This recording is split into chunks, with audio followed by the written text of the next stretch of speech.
안녕하세요. 번지풍강 65강 진행하겠습니다.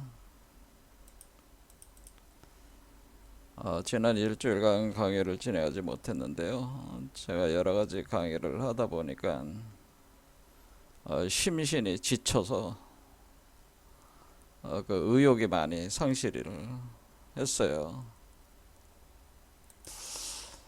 그래서 그 강등산과 관련된 현무경 강의하고 그다음에 영성과학에 대한 주로 정보 철학을 진행을 했었는데 거기에 불교 강좌를 계속 꾸준하게 또 해오지 않았습니까? 근데 이 불교는 이 강좌가 이렇게 하면서 제가 더욱더 지치는 이유가 맨 땅에 헤딩하는 것 같은 그 어떤 기분을 느끼거든요.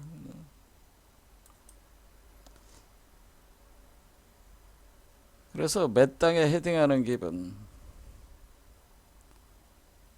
별로 관심이 없다는 거죠. 사실 불교인들이 제가 하고 있는 이런 영성 강좌에 대해서 별로 관심이 없다고 하는 겁니다. 그러니까 그동안 자신들이 해오던 스타일에만 주로 고정돼 가지고 계속 과거의 어떤 그 체계만 이렇게 답습을 하다 보니까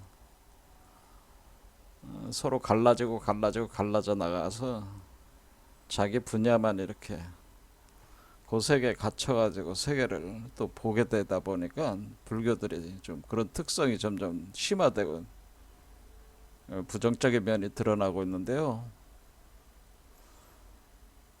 그런데 제가 이런 그 불교계를 향해서 어떤 제가 나름대로 그 제가 생각한 그 불교의 그 내용들을 이렇게 강의를 한다고 하는 것이 별로 그렇게 환영을 받지 못하고 있다. 재미가 없다라고 하는 거죠. 뭐 다양한 이유가 있을 수 있겠지만은 제가 강좌를 못해서 그런 어, 측면도 있겠습니다만은 불교계 자체가 의욕이 별로 없는 것 같아요. 의욕이 없어요, 제가 볼 땐.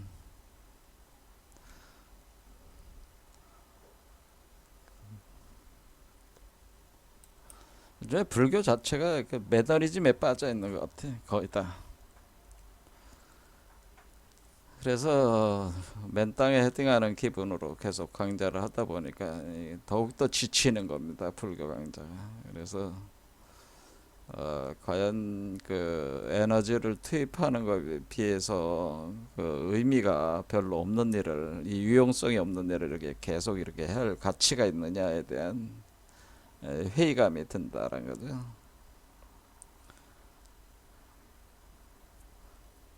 그러나 이미 불교 강좌를 그동안 쭉 해온 이유는 불교만큼 또 심오한 어떤 철학적 사유 체계가 찾아보기 힘들기 때문에 종교적 철학 가운데서도 불교가 상당히 심오하다. 그래서 하긴 하고 있는데, 그래서 이제 선불교만 이제 마무리하면 되는 건데 지금 하고 있지 않습니까? 근데 이 선불교도가 굉장히 이해하기가 어렵단 말이에요, 일반인들에게는. 그래서 참 어렵다, 야 어렵다, 뭐 그런 답답하다 그런 얘기입니다.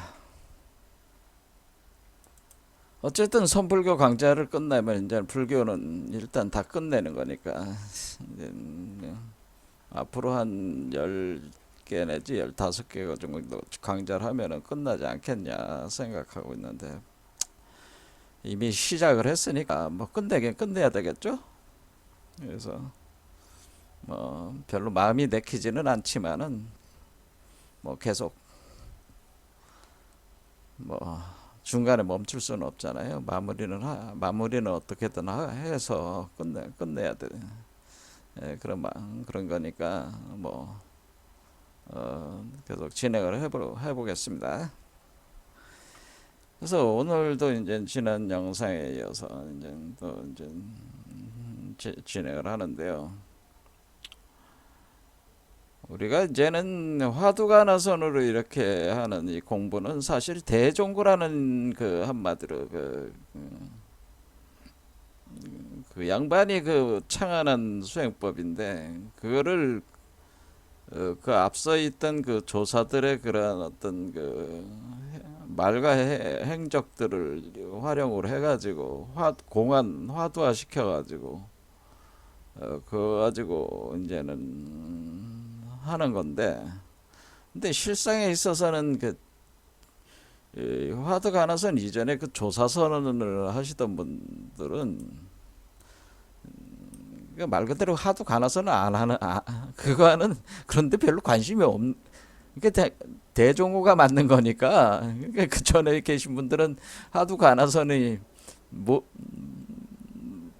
아직 그 창안이 안 돼 있는 거니까 방법론 수행 방법론으로서 수용이 안 되니까 안 돼 있었으니까 그래 이분들은 조사선이라고 라고 볼 수 있는 이분들이 득도한 그 방법은 도대체 뭐냐에 대해서 한번 우리가 깊이 생각을 해볼 필요가 있다고 하는 거죠. 그러니까 달마대사 이후로 그 대종고까지 도대체 어떠한 방법들로 주로 수행을 하느냐 뭐 그런 거죠. 근데 이런 부분들을 뭐 그렇게 크게 다루고 있는 것 같지는 않아요. 불교계에서도. 그래서 불교라고 하는 것이 이쪽 인도 쪽에서는 몰락을 해버렸는데 13세기에 몰락을 했잖아요. 13세기 그러니까 14세기 중반에 14세기 중반에 인도에서 불교가 완전 몰락을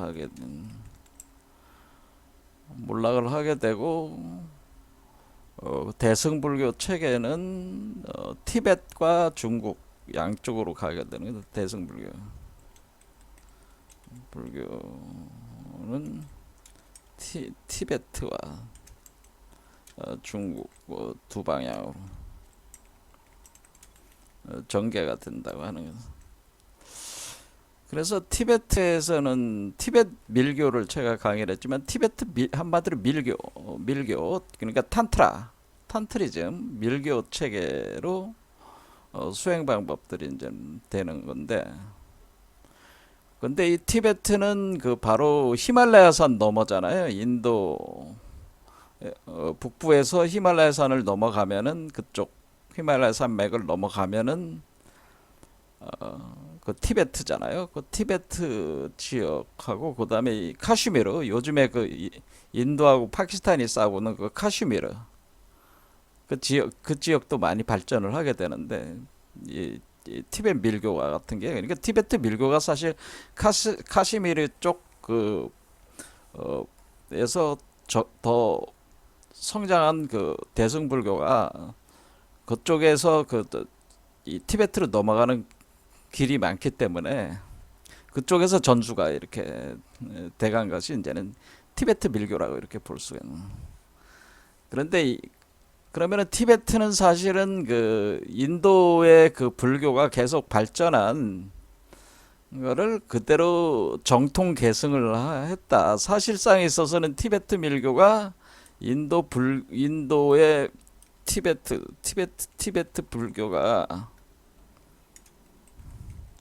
인도 불교의 그 역사적 발전을 계승했다 이렇게 볼 수가 있는 거예요.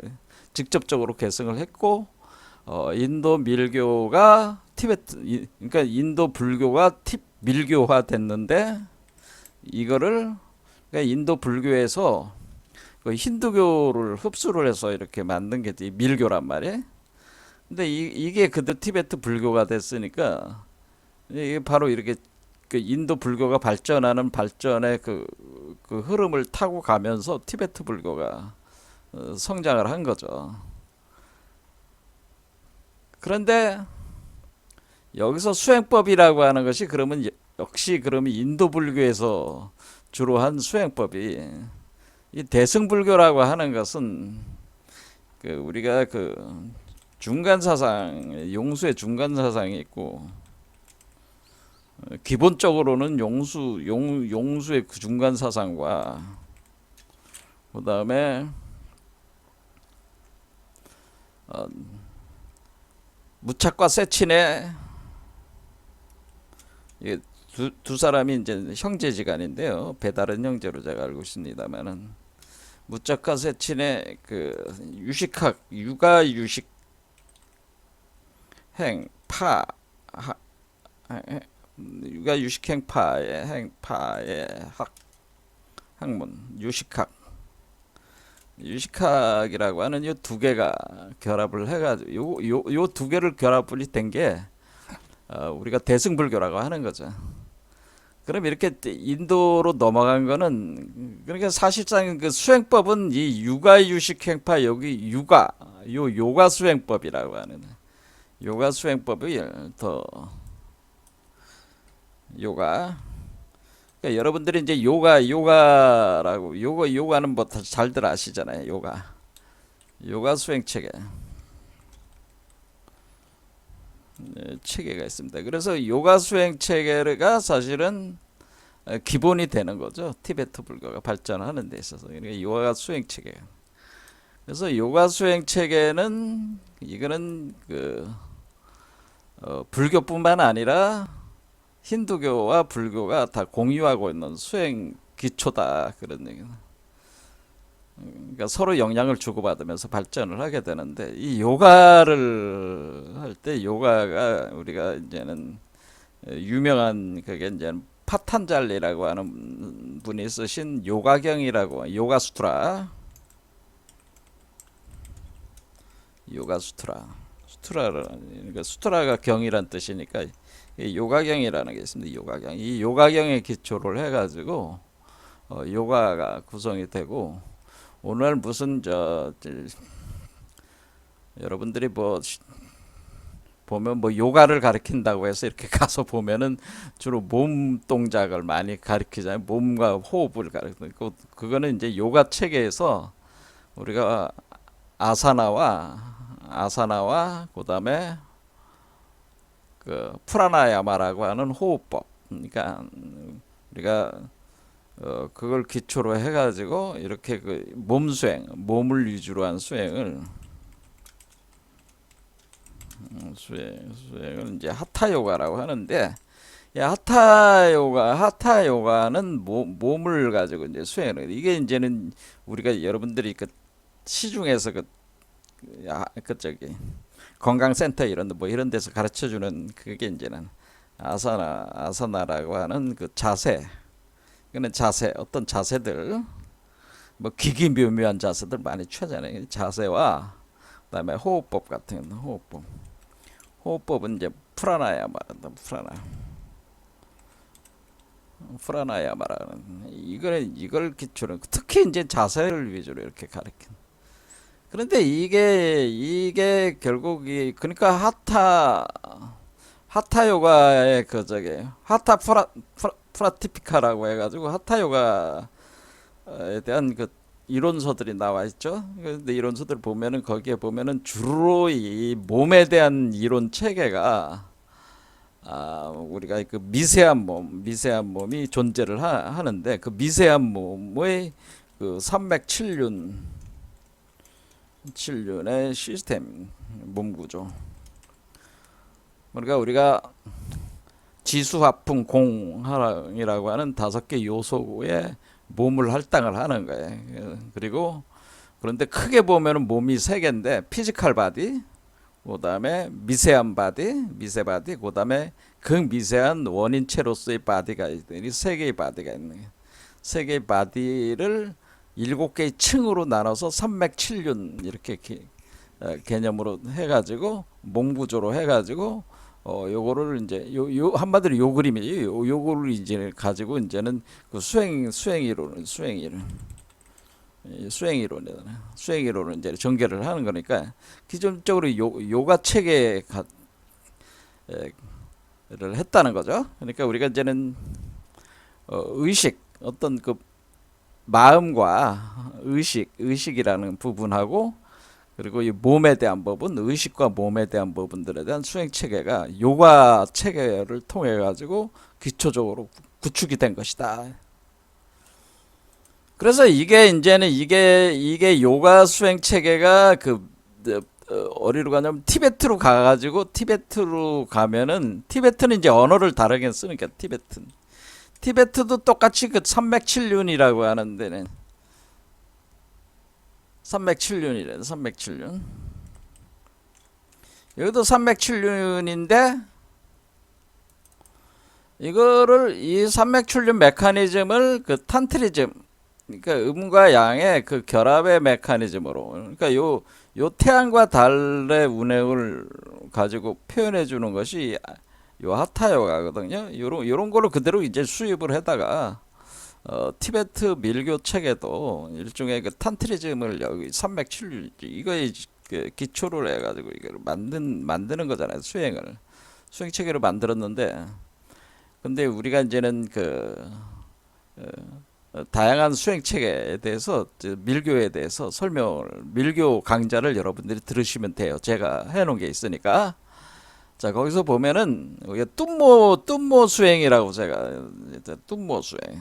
그러니까 우리가 까규파, 그러니까 밀교에서 한 4개 파가 있는데 큰 파가, 그러니까 까규파 계통에서 여러분들이 이제 밀라레빠라는 사람, 밀라레빠가 유명하잖아요. 밀레라빠. 히말라야 성자 밀레라빠 그 책 나와 있잖아요. 그 책들 많이 보잖아요. 서양권에 많이 소개된 책이 밀라레빠라는 수행자에 관련된 책인데, 이 양반이 한 수행이 주로 뚱모 수행이라고. 뚱모. 그러니까 이 사람이 이제는 까규파인데 까규파의 그 수행법을 또 많이 썼다. 근데 그게 뭐냐면은 이제 대수인법이 있고, 그 다음에 뚱모 수행 체계가 있다는 거. 뚱모 수행 체계. 그런데 요 뭐냐면은 왜 이런 얘기를 하냐면은 이 까규파에서 쓰는 요 뚱모 수행이라고 하는 것이 사실은 요 뚱모 수행이 바로 우리 이쪽 중국의 선도하고 상당히 비슷한 수행이다라고 하는 겁니다. 그러니까 이제 우리가 이제 티베트 밀교의 까규파의 밀교 까규파 수행법 중에서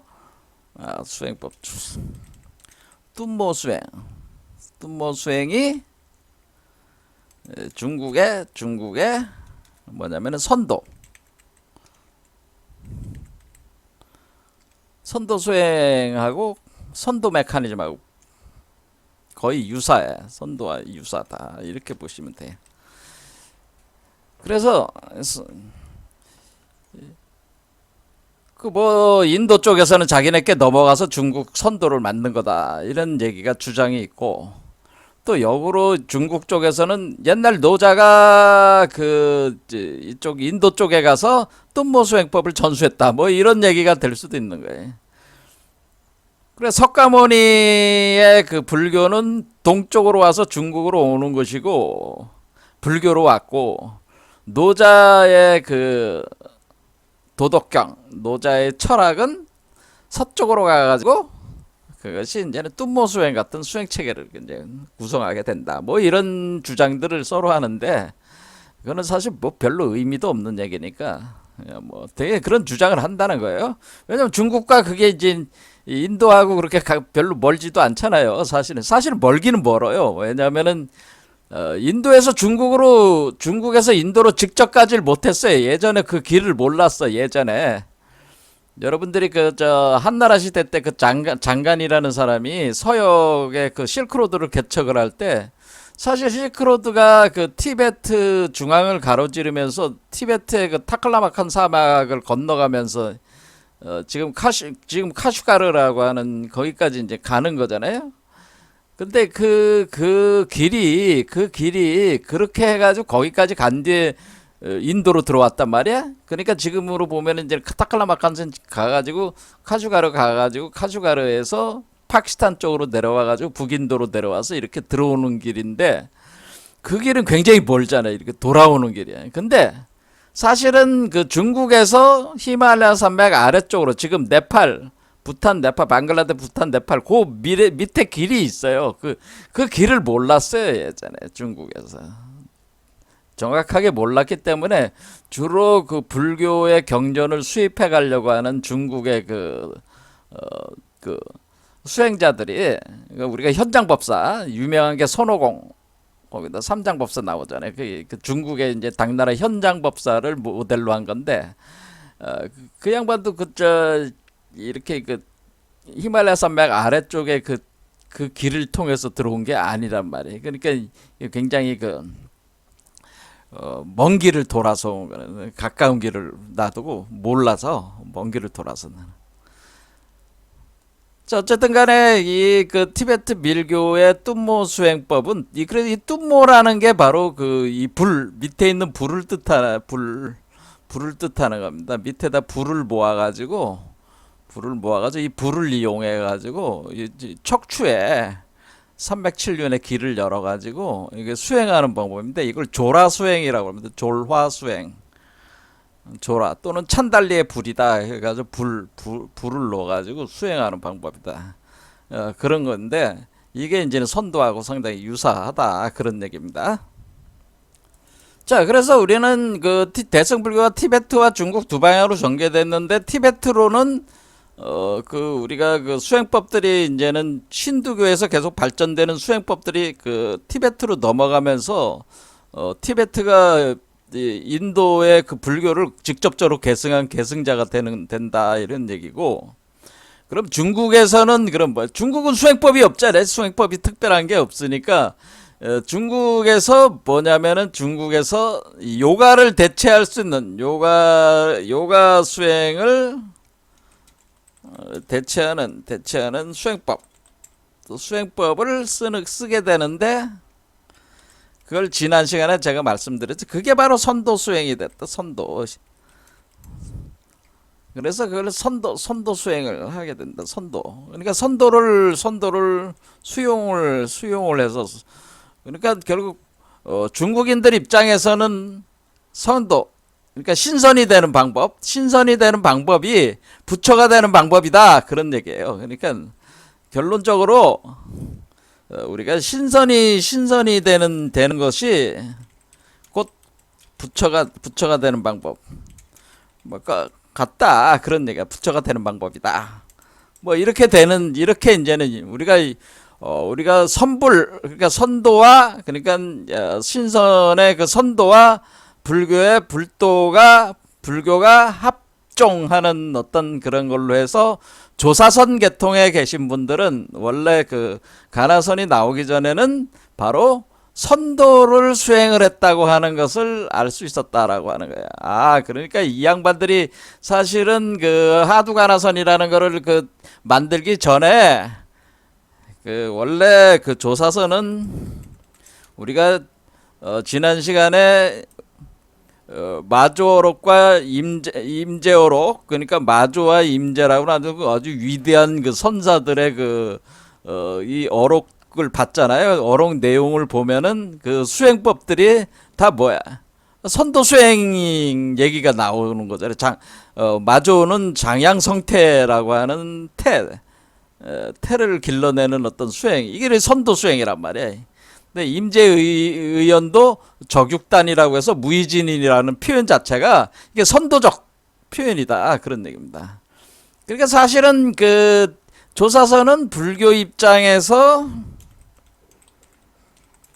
선도 수행법을 그러니까 요가 체계가 안 들어오니까 그게 이제는 제대로 이게 전수가 안 됐다 이렇게 봐야 되는 거죠. 그러니까 이제 전수가 안 되니까.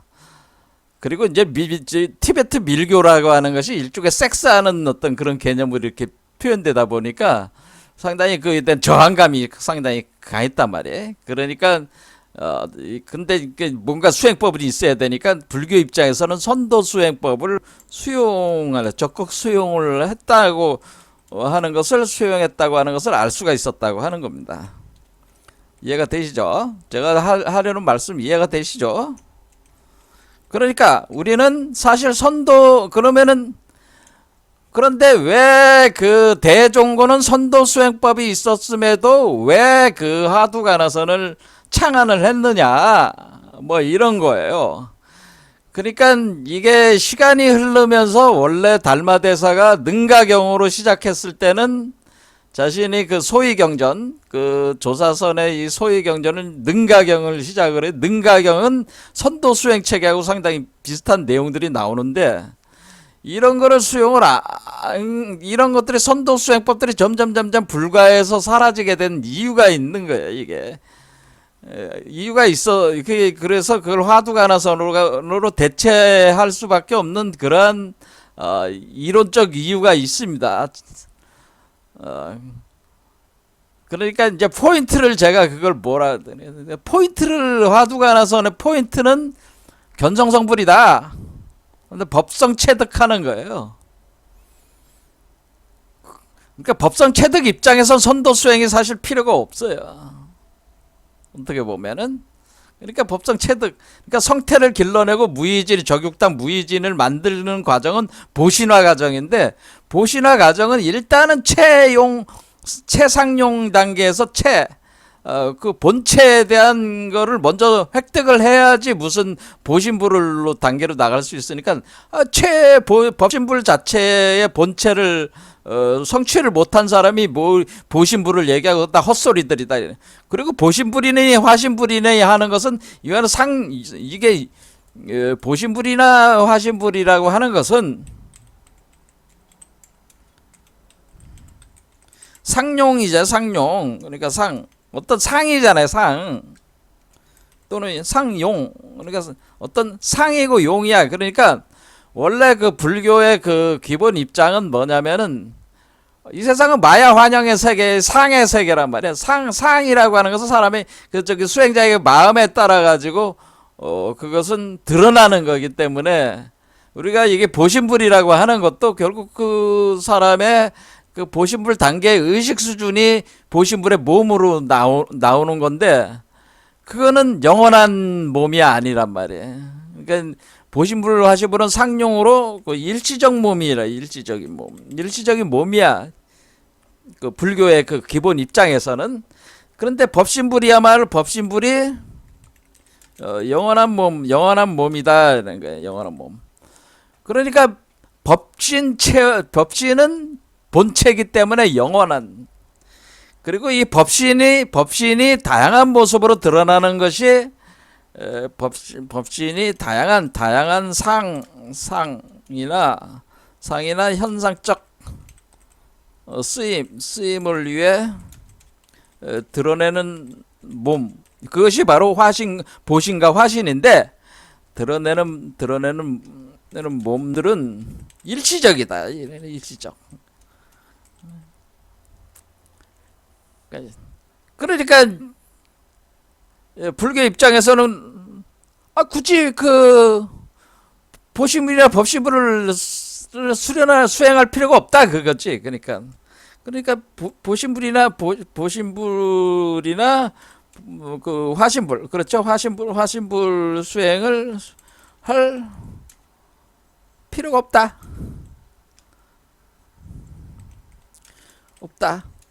법신불 체득이 제일 중요하다. 법신 체득의 핵심.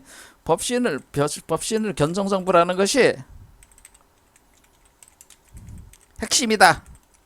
이게 뭐니까 법신을 견성성불도 못한 놈이 무슨 보신이나 화신이. 왜냐면은 보신이나 화신은 법신이 자기를 변화시켜 가지고 다양한 모습으로 드러내는 건데 어떤 그런 걸로 일시적인 몸이 핵심이 아니다. 그게 이제는 금강경이 그걸 얘기하네. 그러니까 우리가 불교 이쪽 선불교에서 소위경전이 능가경에서 우리가 금강경으로 이제는 전환이 되기 시작하는데 소위경전이 선불교. 소위경전이라고 하는 건 뭐 핵심으로 삼고 있는 경전. 그러니까 우리가 달마대사 그러면 뭐 소림사 뭐 이런 거 있죠. 소림사. 근데 소림사는 이게 다 뭐 어떤 무술 무예 뭐 이런 거가 다 뭐 역근세수경 뭐 그런 말 많이 들어봤죠. 역근세수경, 역근세수.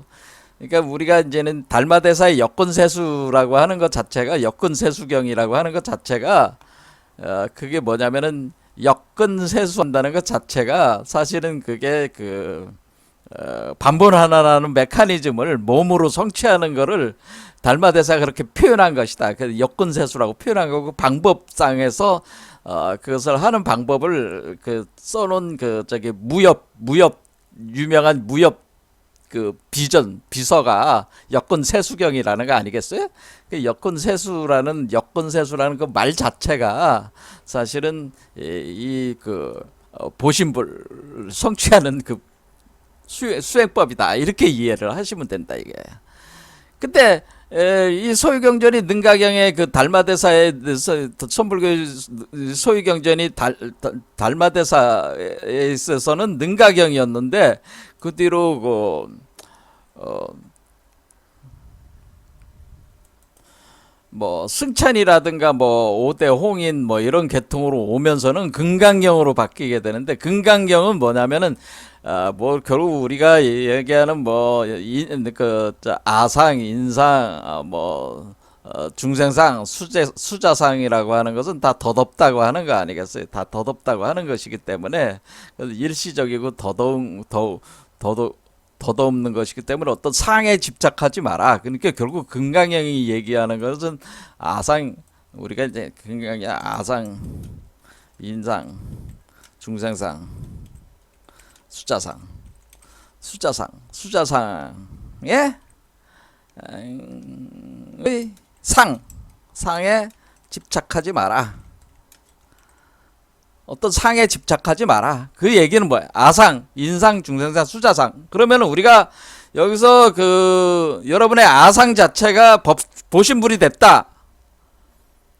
그럼 보신불이 됐다고 하더라도 그것은 아상일 뿐이에요. 상이잖아. 성향상이야. 그러니까 그 상은 덧없는 거야. 일시 존재했다가 사라지는 그런. 그러니까 우리가 일반 중생의 입장으로 볼 때는 보신불은 뭐 수억 년을 살 수도 있는 몸이지만은 수억 년에 불과한 것이지. 수억 년도 그냥 시간이잖아. 영원한 건 아니잖아요. 그러니까 그게 보신불도 궁극적인 게 아니고 법신불이야말로 진정한 궁극적인 거기 때문에 아상, 인상, 수자상, 중생상, 수자상에 집착하지 마라. 그러니까 우리가 열애를 보지 마라. 그러니까 열애를 볼 때 그 얘기는 뭐냐면은 우리가 보신불이나 화신불을 뒤에다 불자를 붙였잖아요. 그러니까 보신불이나 화신불도 부처의 상이지만은 뭐 80종호라고 해서 뭐 80개의 어떤 몸의 특징을 가지고 있다든가 뭐 그런 상이지만 그 상이라고 하는 그 가지고 있는 그 몸이라고 하는 것도 그 상들인데 그 상이 일시적인 거니까 거기에 대한 집착하지 마라. 그러한 부처의 상에 집착하지 마라. 그러는데 그러니까 이것도 더 궁극적으로는 부처의 그 상에도 집착하지 마라.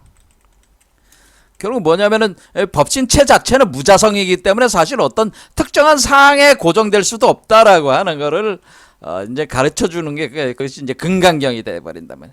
근데 금강경 입장에서는 어떻게 되겠어요? 사실 보신불이나 화신불이 본질적인 게 아니기 때문에 법신불이 본질적이니까 이거에 대해서 이제 관심을 이제 떨어버리는 거죠. 왜냐면은 보신불이나 화신불에 집착하는 것 자체가 그 세계, 보신불의 세계와 화신불의 세계에 집착이 일어나면은 그 세계에 갇혀버리는 거야. 무슨 말인지 아시죠? 그 상에 갇혀버리는 거기 때문에 그 상 자체도 버려라. 그런 얘기예요.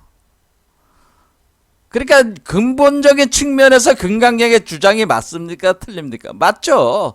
금강경의 주장이 옳습니다. 금강경의 주장이 맞는데, 그러나 여기서 이제는 금강경의 주장이 옳은 건 옳은 거고, 제가 드리는 말씀은 금강경이 주장하는 바는 결국 그 어떤 상에 집착하지 말라는 것, 어떤 부처의 상에도 집착하지 말고 그것은 보신불이나 화신불의 상에도 집착하지 않는 그 법신의 상태, 그 무자성의 상태에 들어가야 된다고 하는 그것을 견성성불이라고 하는 거지. 진정한 견성성불은 결국 법신이라고 하는 무자성의 그 본체란 말이야. 그거를 이제는 증득하는 게 이제는.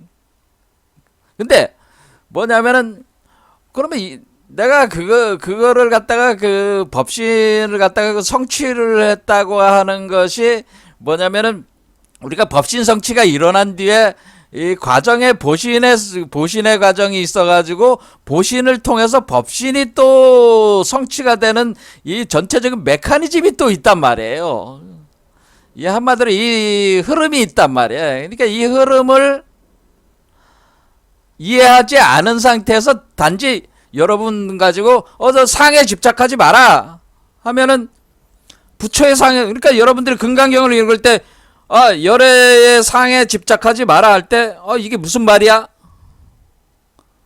그렇지. 열애를 열애로 보지 않을 때, 열애를 열애의 상으로 보지 않을 때 진정 열애로 보는 것이다. 뭐 이렇게 써있다. 그럼 이게 무슨 뜻이야? 열애는 열애인데 열애를 그 열애의 그 상으로 보지 마라. 그러면 진정한 열애를 볼 수가 있다. 이게 무슨 뜻이야? 뭐 이런 식으로 할 때 여러분들이 이해가 안 되잖아요. 그게 뭐를 얘기한다는 걸 알려줘야 된다. 설명을 돼야 되는데 그런 설명은 안 하고 뭐야? 그 문구만 가지고 그 문구에 집착해 가지고 지금 이 불교에 수행하시는 분들이 그 본 뜻을 잘 모르고 그런 주장을 갖다가 그 글귀들을 가져다가 자기네들은 이제 뜬구름 같은 얘기, 그러니까 이렇게 보면은 이제는 어떤 실체적인 게 아니라 뜬구름 같은 얘기들을 이제 막 하게 된다는 거예요. 이 과정에 대해서 세밀히 모르는 상태에서 이런 경을 읽게 되면은 제가 드리는 말씀은 이 과정, 우리가 그러면은 왜 그럼 삼신일체라고 하겠습니까?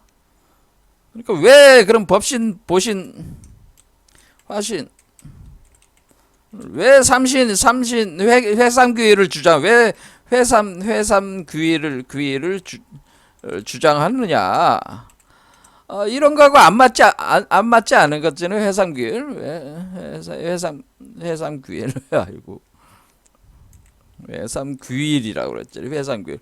그러니까 법신, 보신, 화신이 회삼귀일이라는 데는 하나인데, 그런데 왜 그런 보신의 과정이 필요하고 왜 화신의 과정이 필요한가에 대한 그것도 필요한 거란 말이에요. 그러니까 우리가 그것이 본질적이지 않지만은 본체는 아니지만은 상과 용으로서 부처로서 자기가 견성성불한 사람이 자신을 그 상으로, 그러한 상으로 또 그러한 모습으로 이렇게 자신을 드러내서 이 세계로 자기가 들어와서 활동을 하게 되는 거기 때문에 그 상에 대해서 잘 알아야 된다고 하는 겁니다.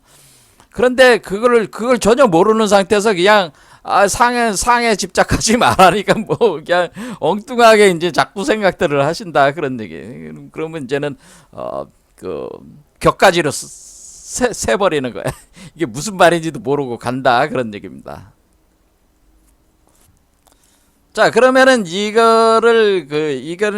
그러면은 우리가 이런 부분들을 이제는 다루고 있는 게 이제는 우리가 뭐 재밌는 얘기를 하나를 뭐 가져와서 해야 되니까 여동빈 얘기를 하죠. 여동빈. 자, 황룡선사와 여동빈이라고 있어요. 황룡선사, 여동빈이라는 분이 있는데 여동빈이라는 사람이 이제는 여동빈을 왜 저기 하냐면은 여동빈이 바로 불교하고 인연이 깊고 나중에 이제 여동빈이 여조가 됩니다. 여조. 그러니까 불교의 조사가 되는데요. 여동빈이 여조가 된다. 그래서 불도로 또 깨달아 가지고 원래 여동빈이 그 선도 수행을 해서 신선이 됐어요. 신선이 된 이후에 불도를 또 들어가 가지고 불도도 통해 가지고 여조가 됐다. 여조. 우리가 여조. 그래서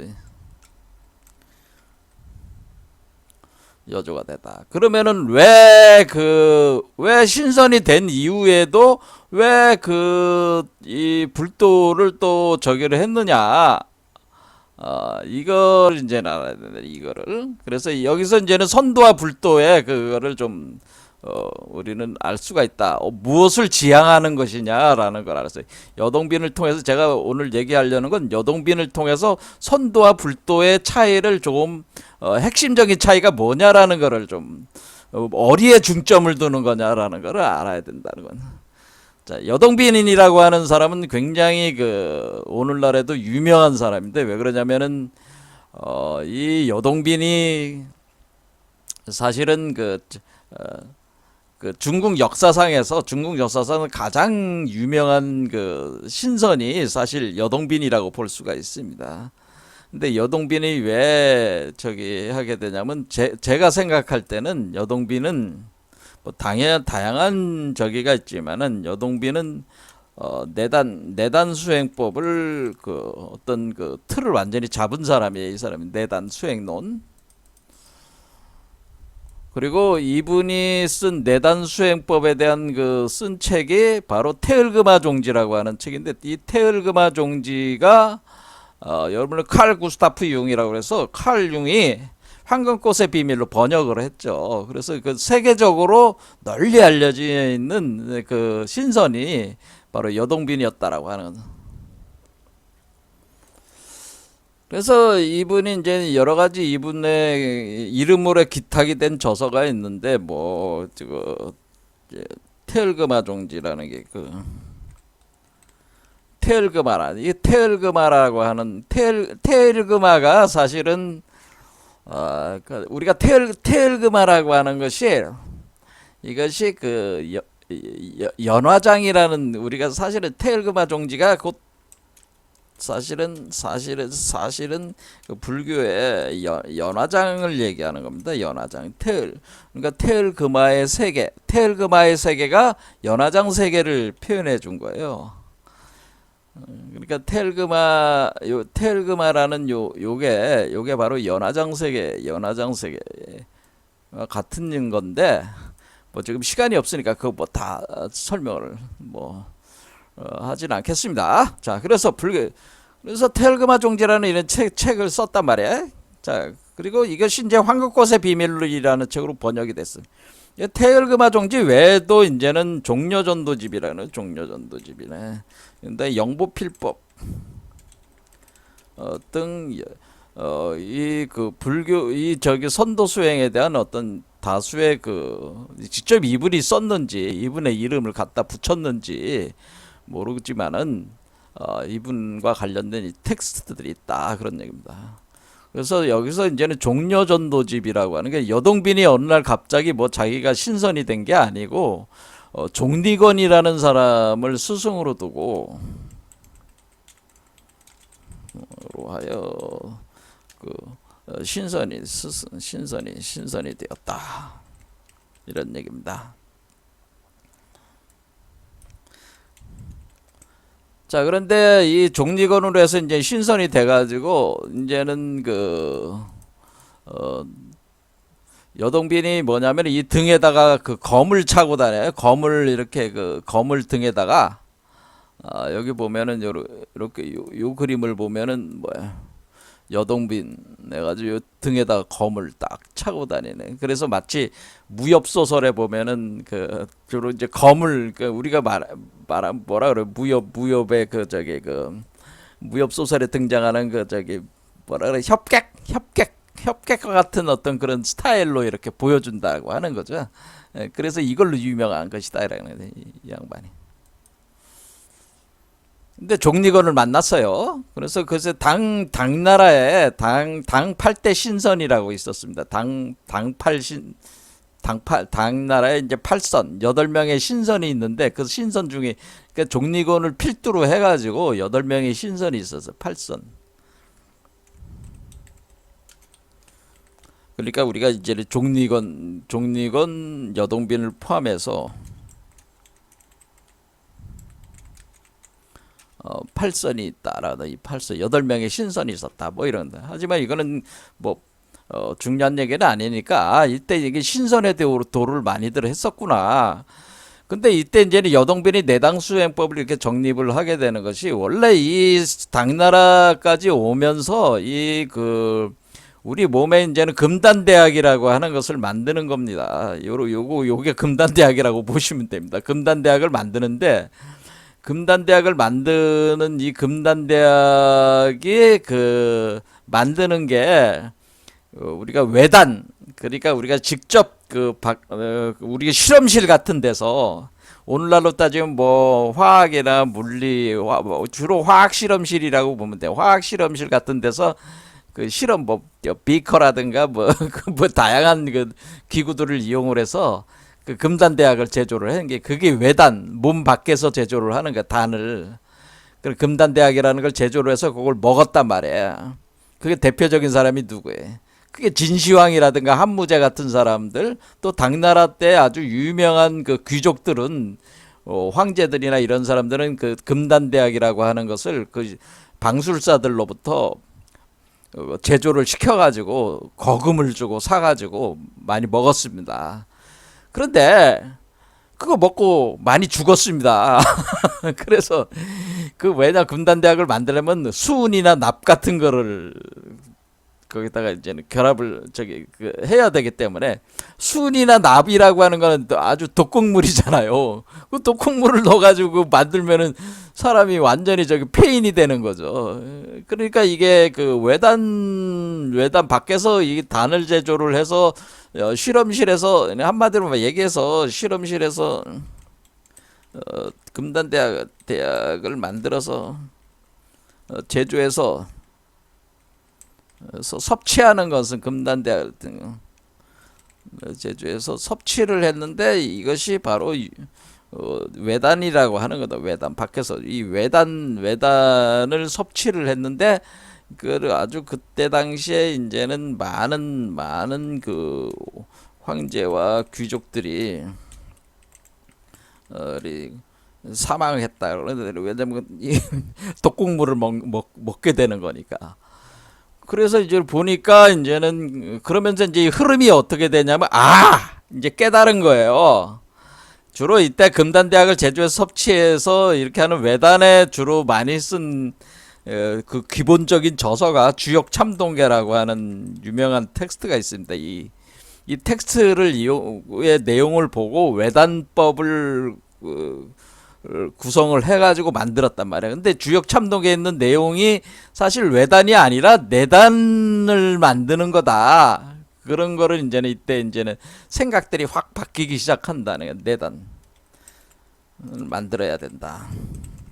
외단을 먹으면 외단을 제조해서 먹어서 많이들 죽어갔으니까 이제 내단을 원래 이게 외단 만들으라고 이게 있는 단경이 아니고 주역참동계는 내단을 만드는 단경이다라고 하는 거예요. 그래서 내단을 만들어야 되는. 근데 내단이라고 하는 것은 우리가 내단이라고 하는 것은 결국 몸 안에서 만드는 몸 안에서 내단을 만든다는 몸 안에서 우리 인간의 몸 자체가 내단을 만드는 장치라고 하는 거예요. 장치다. 그걸 가리켜서 우리가 인간의 몸 자체가 바로 이 내단이 뭐예요? 결국 이 내단이 이제 금단대학이죠. 몸 안에 있는 금단대학이 되니까. 장치인데 그거를 이제는 우리가 주역참동계니까 주역적 이론으로 보면은 건정골로라고 하는 겁니다. 건정골로가 이 장치는 건정골로인데 건정골로라는 장치가 인간의 몸 안에 있는데 그 건정골로라는 그 장치가 가동되는 메커니즘이 8개의 메커니즘이다라고 하는 거예요. 자, 8개는 세 종류가 있습니다. 복귀 8개, 선천 복귀 8개, 후천 문항 8개, 일부 정역 8개. 그러면 건정골로에서 여기 건 있잖아요. 곤. 여기도 뭐예요? 여기도 곤 있잖아요. 그 다음에 여기도 곤 있잖아요. 그러면은 이 세 개가 가동을 해야 돼. 세 개의 팔개가 가동을 해가지고 만들어내는 이 삼역팔개가 사실상에 있어서는 이게 삼역팔개 메커니즘이 바로 금단대학 내단 생성 원리를 담고 있는 도상이란 말이에요, 이게. 자, 이걸 이해를 하면은 저는 어느 정도 이해를 했는데 여러분들이 뭐 이거 이해하려면 주역 공부를 좀 해야지. 맨입으로 뭐, 뭐 아니 그런데 제가 너무 내용을 많이 가르쳐 주는 것 같아.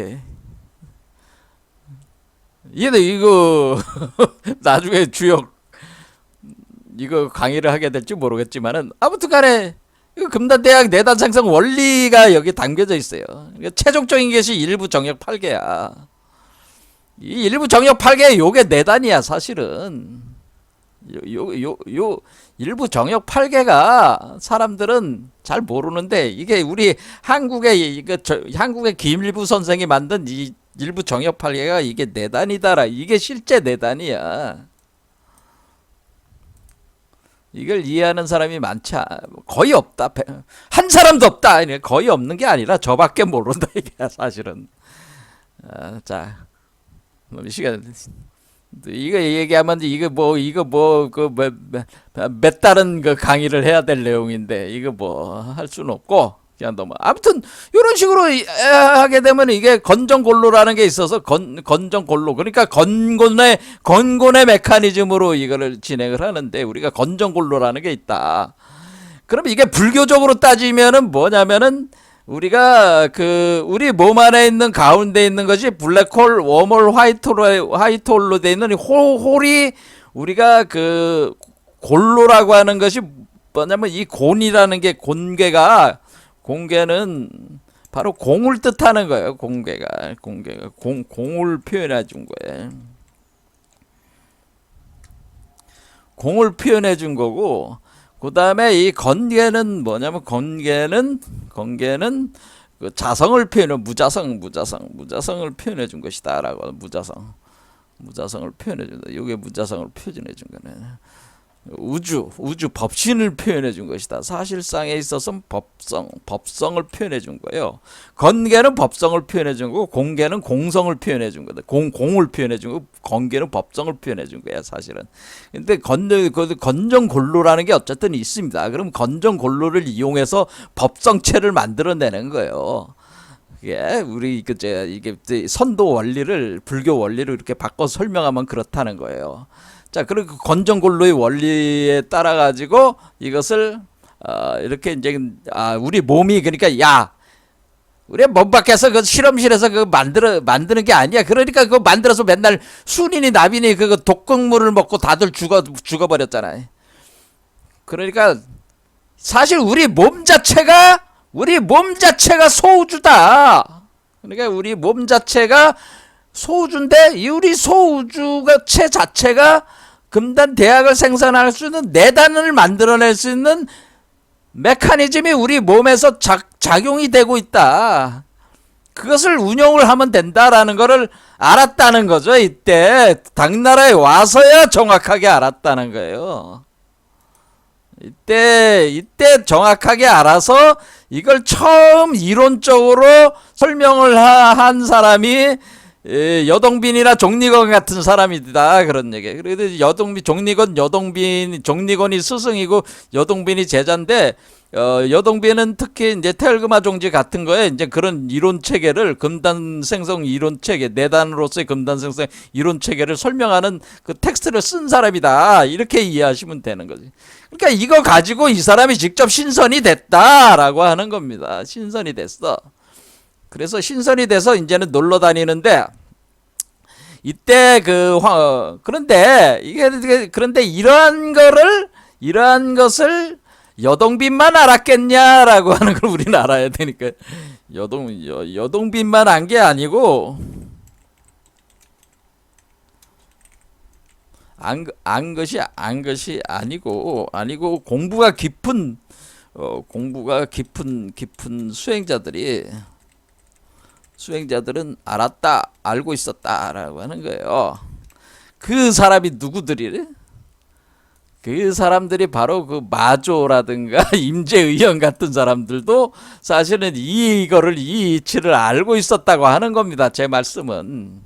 그러니까 이거를 그러니까 제가 드린 말씀은 선도를 하는 사람들만 이 메커니즘을 한 게 아니고 불도를 하는 원래 조사선 계통에서 이 불도를 한 사람들이 우리가 힌두교에 있어서 요가 시스템으로 만드는 쿤달리니를 만드는 그런 거 같은 것이 사실은 우리 이쪽 선도에서의 내단 생성이라고 하는 것을 알았다고 하는 거예요.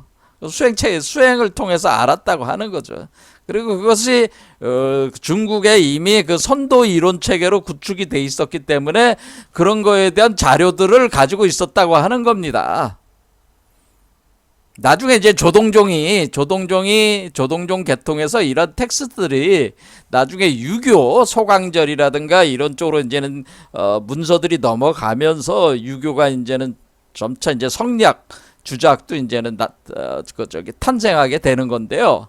어쨌든 간에 불교 수행자들도 요거를 알고 있었다고 하는 거, 종리건이 하는 거를, 여동빈 종리건에 이런 내용들을 사실은 공유를 어느 정도 하고 있었고, 점차적으로, 이게 외단이 아니고 내단이라는 걸 알면서 그런 쪽으로 점차 깊이, 한마디로, 뭐라 그래, 이때 당시에 우리 인류의 의식 자체가 한 단계 좀 점프하는 단계에 와 있었다고 하는 게.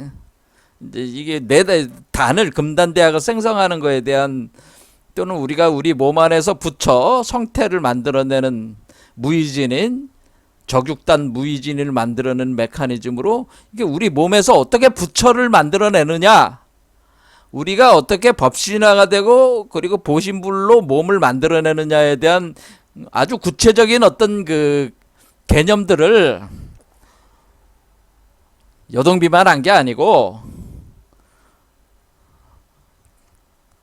마조라든가 임재 같은 사람들도 알고 있었다고 하는 겁니다. 달마대사도 알고 있었고.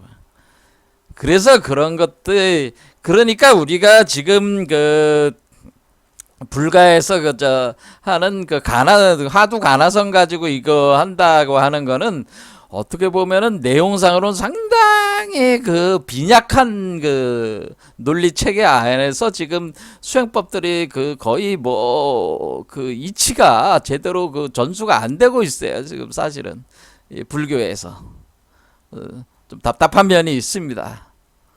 그래서 어떻게 보면은 화두 가나선이 우월하고 불교가 선도는 상에 집착돼 있는 거기 때문에 옳지 않고 이런 식의 단순히 아주 그냥 단순한 의식을 가졌단 말이에요.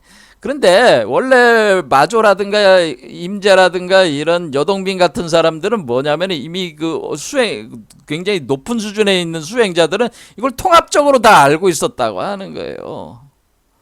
이거를 이제는 제대로 알아야지 수행을 답을 낼 수가 있다. 그런 겁니다. 자, 다음 시간에는 그러면은 우리가 그러면은 여동빈과 항룡선사 얘기를 아까 하다가 말았는데, 그러면 이 둘 사이의 구체적인 차이와 일치점들, 그런 것들은 이제 다음 시간에 선도 체계를 가지고 우리가 이제 내경도라는 게 있습니다. 내경도의 체계를 이런 거를 가지고 용어 비결 많이 들어봤죠? 이런 거 가지고 제가 설명을 해보도록 하겠습니다. 오늘 여기까지 하겠습니다. 감사합니다.